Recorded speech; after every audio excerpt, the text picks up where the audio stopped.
Massive, muscular, and magnificent. Masterpieces of form and function. Southern Pacific's famous cab forwards were all these things and more, much more. Whether easing their way off a turntable, running light through a busy rail yard, or powering heavy tonnage over the punishing mountain grades, they were built to conquer. These rugged, unique powerhouses seize the imaginations and the hearts of rail fans the world over.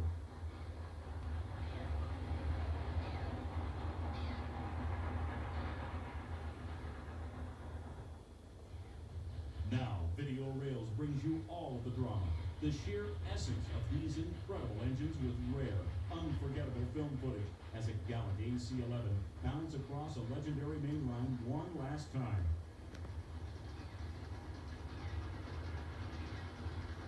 Blasting its way through the tunnels and snow sheds of the high Sierras, racing its way across the very origins of transcontinental railroad history, battling uphill against some of railroading's most challenging grades, thundering through mountain passes steeped in railroad lore.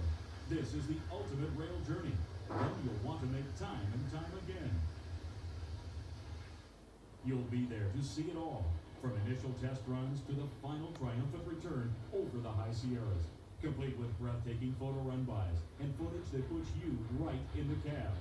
Plan now to ride straight into legend as Video Rails presents Southern Pacific's 4274, the last cab forward over Donner Pass.